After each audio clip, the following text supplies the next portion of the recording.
மாசமா இருக்கும்போது அழகா இருந்தா பெண் குழந்தை பிறக்கும்னு சொல்லுவாங்க. மாசமா இருக்க பொண்ணு டல்லா இருந்தாங்கன்னா ஆண் குழந்தை பிறக்கும்னு சொல்லுவாங்க. எல்லாருமே அதான் சொல்லுவாங்க. பட் அவங்களோட ஆசை வந்து பையன் வேணும் அதாவது அப்படின்னு. ஒரு முகத்தை நமக்கு தேவையான மாதிரியே சொல்றாங்க பாருங்க. இல்ல சார், ஃபர்ஸ்ட் பேபிக்கு வந்து எனக்கு ரொம்ப டார்க் சர்க்கிள்ஸ் எல்லாம் ஃபார்ம் ஆச்சு. ரொம்ப அசிங்கமாயிட்டேன்.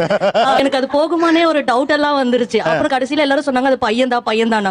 ஆனா எனக்கு பொண்ணு தான் பிறந்தது. பொண்ணு மலர்ச்சியா இருக்கா இல்லையா? இருக்காங்க. மலர்ச்சியா இருந்தா ஆம்பளை பிள்ளையா பொம்பளை பிள்ளையா? மலர்ச்சியா இருந்தா பொம்பளை பிள்ளை. அப்ப இப்ப பொம்பளை பிள்ளையா ஆம்பளை பிள்ளையா? நான் அடுத்த இதுல வந்து சொல்றேன். உங்களோட முகம் எவ்வளவு அழகா மாறி சிரிக்கிறப்ப ரொம்ப அழகா இருக்கும். எப்பயும் இப்ப வந்து கன்சீவ் ஆனதுக்கு அப்புறம் இன்னும் அந்த முகம் வந்து பளிச்சுன்னு இருக்கு.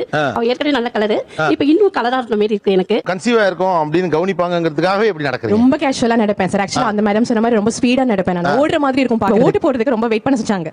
சோ அப்ப வந்து வைரலா ப்ரொஜெக்ட் பண்ணிட்டு எனக்கு ஆக்சுவலா 4 months தான். அப்போ வைரலா ப்ரொஜெக்ட் பண்ணிட்டு பின்னாடி முதுக சாச்சிட்டு அப்படியே ஸ்வெட் பண்ற மாதிரி எல்லாம் காமிச்சிட்டு போலீஸ் கிட்ட வந்து பர்மிஷன் கேட்டுட்டு ஒரு ராஜ மரியாதையோட போய் ஓட்டு போட்டு வந்தேன். ஆஃபீஸ்ல வந்து லிஃப்ட்ல ஏறணும். எனக்கு யூஸ்வலாவே அந்த வயிறு வந்து அவ்வளோ தெரியல.